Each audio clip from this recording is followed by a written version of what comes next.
بسم اللہ الرحمن الرحیم۔ السلام علیکم تمام سننے والوں کو خوش آمدید میرے چینل سچی آپ بیتی پر۔ تو جن دوستوں نے ابھی تک میرے چینل سچی آپ بیتی کو سبسکرائب نہیں کیا ہے وہ اسے سبسکرائب کریں اور بیل کے بٹن کو آل پر پریس کریں تاکہ آپ کو ملتی رہے چینل پر آنے والی تمام نیو اپڈیٹ۔ میری چینل پہ جو نیو سبسکرائبر آئے ہیں میں ان کو ویلکم کرتی ہوں، اور آپ تمام دوستوں کا بہت شکریہ جنہوں نے میرے چینل کو پسند کیا اور اس کے لیے مجھے بہت سی دعائیں دی ہیں۔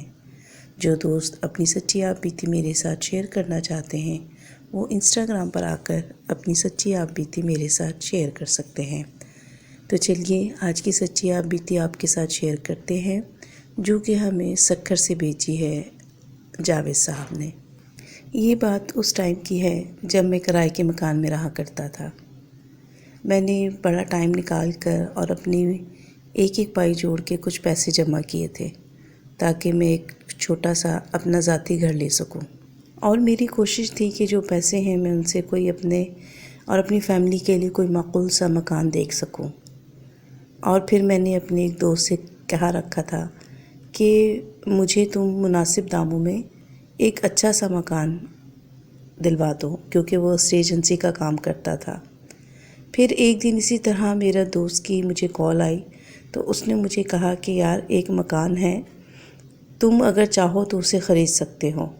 اس نے مجھے کہا کہ تم ٹائم نکال کر آؤ، میں تمہیں وہ گھر دکھاتا ہوں، یقیناً تمہیں وہ گھر پسند آئے گا اور وہ تمہاری رینج کے مطابق بھی ہے۔ مگر مجھے ٹائم نہیں مل پا رہا تھا کہ میں وہ جا کر وہ مکان دیکھ سکوں، کیونکہ میں اپنے گھر کا واحد کفیل تھا اور تمام ذمہ داریاں میرے کاندھوں پر تھیں، اور میں چاہتے ہوئے بھی اپنے جاب سے ایک دن کی بھی چھٹی نہیں کر سکتا تھا۔ مگر دوست کی کال جو مسلسل مجھے ہر دوسرے ہفتے آ جاتی تھی، تو پھر میں نے ایک دن اپنے باس سے ہاف ڈے لیا اور میں پھر وہ مکان دیکھنے اس کے ساتھ اس جگہ پہنچ گیا۔ جب میں وہ گھر دیکھنے گیا تو مجھے وہ گھر بہت ہی پسند آیا، کیونکہ وہ گھر جو تھا بہت ہی پیارا بنا ہوا تھا، وہ کسی حویلی سے کم نہیں تھا۔ مگر میں نے اپنے دوست کی طرف دیکھا اور اس کو اشاروں میں اپنی جو پرابلم تھی وہ اس سے بیان کی کہ اتنا بڑا گھر اور میری رینج تمہیں معلوم ہے۔ تو اس نے میرے کاندھے پہ ہاتھ رکھا اور مجھ سے کہا کہ یار تو فکر مت کر، یہ تیری رینج کے مطابق ہی گھر ہے، اللہ کا شکر ادا کر کہ اتنے کم پیسوں میں اتنا شاندار گھر مل رہا ہے، پہلی فرصت میں تو اس گھر کو خریدنے کی تیاری کر۔ میں وہ گھر دیکھ کر بڑا ہی خوش ہوا اور واپسی میں اپنی امی اور اپنی بیوی کے لیے مٹھائی بھی لیتا آیا، کیونکہ وہ گھر مجھے بہت پسند آیا تھا۔ اور میرے دوست نے مجھے کہا کہ بس تم تیاری کرو یہاں شفٹ ہونے کی۔ اور جب میں گھر پہنچا تو میں نے یہ خوشخبری اپنی بیوی سے اور اپنی ماں سے جب بیان کی تو وہ دونوں بھی بے حد خوش ہوئیں، اور پھر آنن فانن ہی میں نے وہ گھر خرید لیا اور اپنی فیملی کے ساتھ اس گھر میں شفٹ ہو گیا۔ گھر بہت اچھا تھا، ہوادار تھا اور مجھے بہت ہی پسند تھا۔ میری بیگم کو بھی وہ گھر بہت اچھا لگا، مگر نہ جانے کہیں میری ماں جو تھی وہ تھوڑی سی جو تھی وہ پریشان سی تھی، کیونکہ گھر جن پیسوں میں ہمیں ملا تھا دیکھا جائے تو اس کا ایک حصہ بھی ہم افورڈ نہیں کر سکتے تھے۔ مگر میں نے ان کی یہ جو پریشانی تھی اس کو بھاپا اور اپنی والدہ سے کہا کہ آپ بے فکر رہیں، یہ گھر جو ہے جنہوں نے سیل کیا ہے دراصل انہیں ملک سے باہر جانا تھا، اور وہ چاہتے تھے کہ جلد سے جلد اس مکان کو بیچ کر وہ لوگ اپنا تمام کاروبار بھی یہاں سے وائنڈ اپ کر کے باہر شفٹ ہو جائیں۔ تو امی جان آپ فکر مت کیجیے، اللہ نے چاہا تو ہمیں یہ گھر راس آ جائے گا۔ خیر میرے سمجھانے پہ میری ماں بھی جو تھیں وہ تھوڑی سی ریلیکس ہو گئی۔ بہت اچھے دن گزر رہے تھے، مگر آہستہ آہستہ ہمیں اس گھر میں جو عجیب و غریب ہمارے ساتھ واقعات ہونے شروع ہوئے اس نے ہمیں پریشانی میں ڈال دیا۔ اس گھر میں جب سے ہم آئے تھے ہمارے گھر میں جو کھانا بہت ہی مزیدار بنا کرتا تھا، کیونکہ میری بیگم اور میری والدہ جو تھیں بہت اچھا کھانا بنایا کرتی تھیں، مگر جب سے ہم اس گھر میں شفٹ ہوئے تھے نہ جانے کھانے کا ذائقہ جو تھا وہ بہت ہی خراب ہو گیا تھا، نہ تو اس میں وہ ذائقہ رہا تھا اور نہ ہی اس کھانے کے اوپر کوئی رونق تھی، اور کھانا جو تھا وہ 2 سے 4 گھنٹے میں ہی خراب ہو جایا کرتا تھا۔ شروع میں تو میں نے اپنی بیگم پہ غصہ کیا کہ تمہاری نااہلی کی وجہ سے اچھا خاصا جو کھانا بنا ہوتا تھا وہ خراب ہو جاتا ہے، مگر وہ بیچاری اپنی صفائیاں پیش کرتی کہ میں نے تو بہت اچھے طریقے سے بنایا تھا اور میں نے بنانے کے بعد بھی اس کو فریج میں رکھا، مگر نہ جانے کیا بات تھی کہ 2 سے 4 گھنٹے کے بعد کھانا جو تھا وہ سڑ جایا کرتا تھا، ایسا لگتا تھا کہ جیسے پتہ نہیں کتنے دن پرانا وہ کھانا ہو۔ مگر یہ معاملہ جو تھا وہ دن بدن بگڑتا جا رہا تھا، نہ کھانے میں ٹیسٹ تھا، نہ کھانے میں رونق ہوتی تھی، اور اگر زہر مار کر کے کھا لیا جاتا تو دوسرے ٹائم کے بعد وہ کھانا ہمارا خراب ہو جاتا تھا۔ میں اپنی بیوی پہ اکثر اس چیز کے لیے ناراض ہوتا تھا۔ اسی طرح ایک دن میری بیوی جو تھی وہ صحن میں کپڑے دھو کر سکھا رہی تھی، مغرب سے تھوڑی دیر پہلے کا ٹائم تھا یا شاید مغرب ہو چکی تھی۔ اس نے کیا دیکھا کہ اوپر کی منزل پہ دیوار کے اوپر ایک عورت بیٹھی ہوئی ہے، جس کی کہ ٹانگیں اوپر سے نیچے زمین تک تھی، اور وہ بڑے غور سے میری بیوی کی طرف دیکھ رہی تھی۔ اس کا تمام جسم جو تھا وہ خون سے لت پت تھا، ایسا لگتا تھا کہ جیسے کسی نے پورے جسم پر خنجر مارے ہوں اور اس سے اس کا جسم کو زخمی کر دیا ہو، اور اس کا چہرہ جو تھا وہ بے حد بھیانک شکل کا تھا۔ یہ دیکھنا تھا کہ میری بیوی وہیں گر کر بے ہوش ہو گئی۔ میں اور میری امی جب تھوڑی دیر میں وہ نہیں آئی واپس باہر سے، تو ہم لوگ جب صحن میں گئے تو میں نے دیکھا کہ وہ وہیں زمین پہ بے ہوش پڑی ہے۔ اس کو اٹھا کر کمرے میں لے کر آیا، اس کے اوپر پانی ڈالا، اور جب اس کو ہوش آئی تو اس نے مجھے کہا کہ ہم لوگ اسی ٹائم اس گھر سے چلے جائیں گے، کیونکہ میں اب اس گھر میں نہیں رہنا چاہتی۔ میں نے اس سے پوچھا کہ آخر کیا بات ہے، کیا وجہ ہے؟ تو اس نے مجھے بتایا کہ ابھی اس نے باہر صحن میں ایک عورت کو دیکھا تھا۔ اس کی یہ بات سننے کے بعد میں نے اسے تسلی دی اور اسے کہا کہ شاید تم آج کل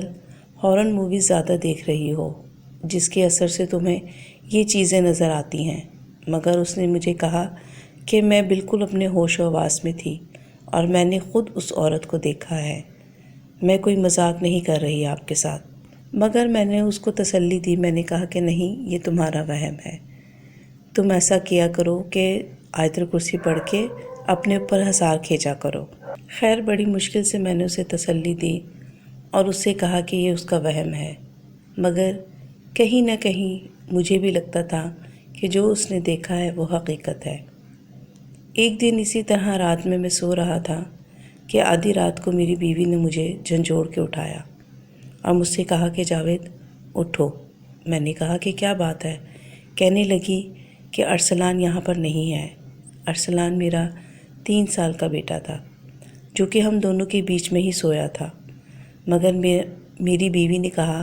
کہ وہ کمرے میں موجود نہیں ہے۔ پھر میں نے اور میری بیوی نے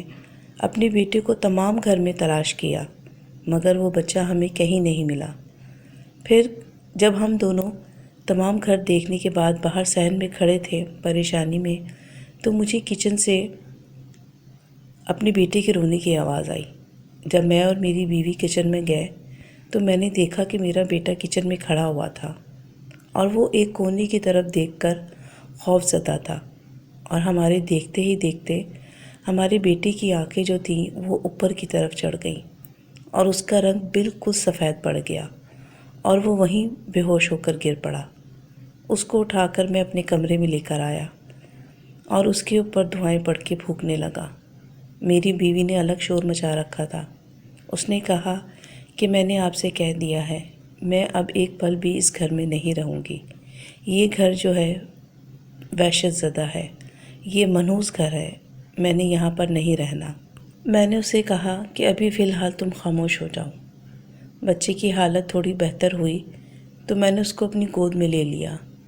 اور میں نے بیوی سے کہا کہ دیکھو، عقل مندی اسی میں ہے کہ ہمیں کچھ عرصہ اس گھر میں رہنا پڑے گا،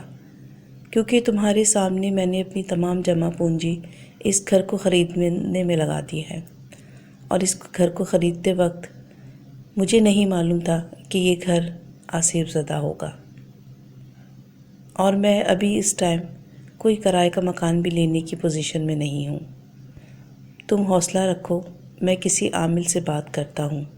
وہ کوئی نہ کوئی حل ضرور تلاش کریں گے اس کا۔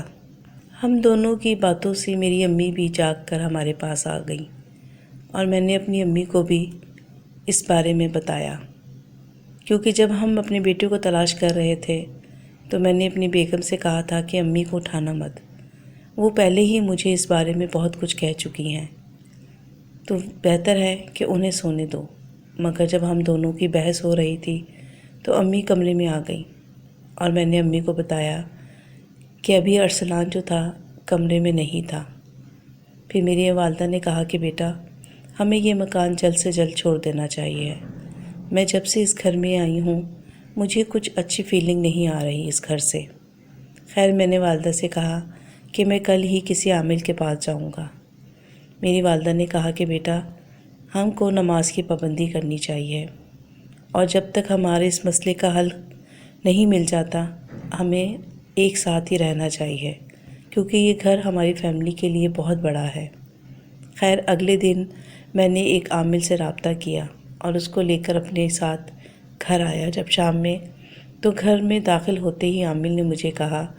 کہ صاحب، تم نے یہ مکان کیسے خرید لیا؟ کیونکہ اس مکان میں بہت زیادہ شیاطین کا قبضہ ہے، کیونکہ وہ بہت بڑی تعداد میں اس گھر میں رہتے ہیں، اور میرا مشورہ ہے کہ تم کسی دوسرے عامل کو اس گھر میں لے کر آؤ، کیونکہ میرے بس کی بات نہیں ہے، میں ان شیاطین کا مقابلہ نہیں کر سکتا۔ خیر، وہ عالم تو چلا گیا۔ پھر میں نے اسٹیٹ ایجنسی والوں سے بھی رابطہ کیا، اور اپنے اس دوست سے بھی جس نے مجھے یہ مکان خرید کروایا تھا۔ پھر میرے اس دوست نے مجھے کہا کہ یار، مجھے بھی نہیں معلوم تھا کہ یہ مکان جو ہے وہ آسیب زدہ ہے، تو لیکن پھر بھی میں کوشش کروں گا کہ جلد سے جلد تمہارا یہ مکان بک جائے۔ اس نے مجھے کہا کہ میں تمہاری یہ مدد کر سکتا ہوں کہ تمہیں کوئی چھوٹا موٹا مکان کرائے پہ دلوا دوں جب تک کہ تمہارا یہ مکان نہیں بک جاتا۔ اور پھر 2 دن کے بعد ہی میرے اس دوست نے مجھے ایک کرائے کا مکان جو تھا وہ دلوا دیا۔ پھر میں نے اپنے گھر کا جو ضروری سامان تھا اس کو اونے پونے داموں میں بیچا، اور صرف وہی سامان رکھا جو کہ میری ضرورت کا تھا، اور میں اپنا جو ضرورت کا سامان تھا اوپر والے پورشن میں نے ایک کمرے میں رکھ لیا،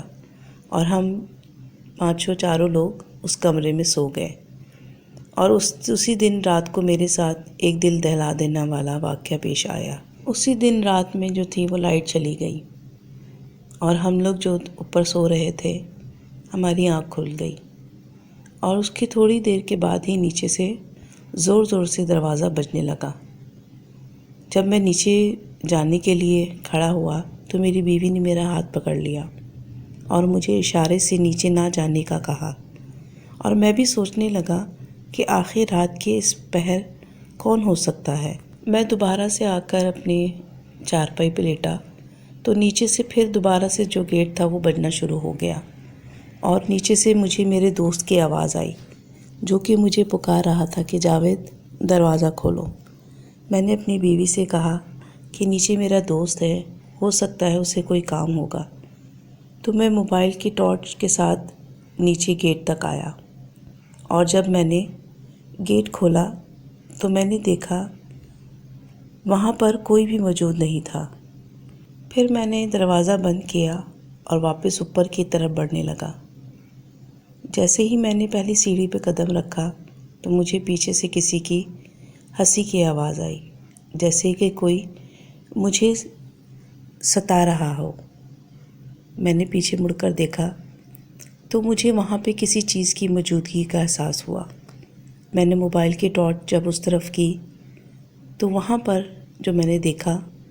وہ میرا دل دہلا دینے کے لیے کافی تھا، کیونکہ وہاں پر ایک بہت ہی کالے رنگ کی کوئی چیز بیٹھی ہوئی تھی، انسان نما، مگر اس کی 4 ٹانگیں تھیں اور بھیانک چہرہ تھا جو کہ بہت ہی لمبا تھا، اور اس کے جو 2 پاؤں تھے وہ کاندھے سے ہوتے ہوئے اس کے منہ کے پاس لٹک رہے تھے، اور وہ اپنے پاؤں کے انگوٹھے کو چبا رہا تھا، اور بہت ہی بھیانک چہرہ تھا اس کا۔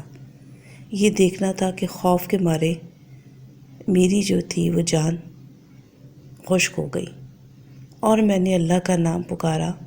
اور بس سیڑھی کی طرف دوڑ لگا دی۔ میری آواز سن کر میری بیوی اور میری ماں جو تھی وہ بھی کمرے کے دروازے کے پاس آ کر کھڑی ہو گئی، اور انہوں نے جب میری یہ حالت دیکھی تو انہوں نے بھی قرآن پاک کی آیتوں کو اونچی آواز میں پڑھنا شروع کر دیا، اور پھر وہ رات ہم پوری رات تینوں جاگتے رہے، اور میں، میری بیوی اور میری ماں قرآن پاک کی تلاوت کرتے رہے۔ اور پھر صبح میں نے اپنا سامان جو تھا ضروری وہ اٹھایا، اور اس کو گھر کو چھوڑ کر میں اس کرائے کے مکان میں آ گیا، اور جو ہمارا باقی سامان تھا وہ میں نے اسی طرح اس گھر میں رہنے دیا، کیونکہ مجھے بہت ہی زیادہ خوف آنے لگا تھا اس گھر سے، اور میں سوچ رہا تھا کہ میں نے اتنے دن کس طرح اس گھر میں گزار لیے، مگر اللہ کا شکر تھا کہ اس چیز نے ہمیں کوئی جانی نقصان نہیں پہنچایا۔ مگر کافی دن تک میرا بیٹا جو تھا وہ بیمار رہا۔ پھر جب میرے جو دوست تھے جنہوں نے مجھے وہ مکان دلوایا تھا، انہوں کی مدد سے میں نے اس مکان کو اونے پونے داموں بیچ دیا، اور جو اس کے پیسے بچے تھے اس سے میں نے ایک فلیٹ جو تھا وہ بک کروا لیا، اور اللہ کا شکر ہے کہ میں نے اس مکان کو پھر فلیٹ کو اپنا خریدا، اور اس کے اندر شفٹ ہونے سے پہلے میں نے وہاں پر سورہ بقرہ کی تلاوت کی، اور اس کو ہر لحاظ سے اپنے لیے مناسب میں نے اس کو پایا۔ پھر میں اپنی فیملی کو لے کر اس گھر میں شفٹ ہوا۔ ہمیں چاہیے کہ جب بھی ہم لوگ کوئی بھی مکان خریدیں یا پھر کرائے پہ لیں، اس کے بارے میں معلومات ضرور کروائیں، یہ نہ ہو کہ ہماری نادانی کی وجہ سے ہمیں کوئی نقصان اٹھانا پڑے، کیونکہ بعض دفعہ ہم لوگ جلد بازی میں وہ فیصلے کر جاتے ہیں جو ہمارے حق میں اچھے نہیں ہوتے۔ اللہ تعالی ہم سب کی حفاظت کرے۔ تو یہ تھی جی جاوید صاحب کی سچی آپ بیتی۔ امید کرتی ہوں آپ لوگوں کو پسند آئے گی۔ اس ویڈیو کو لائک کرنا اور شیئر کرنا بالکل مت بھولیے گا۔ مجھے اور اپنے پیاروں کو اپنی نیک دعاؤں میں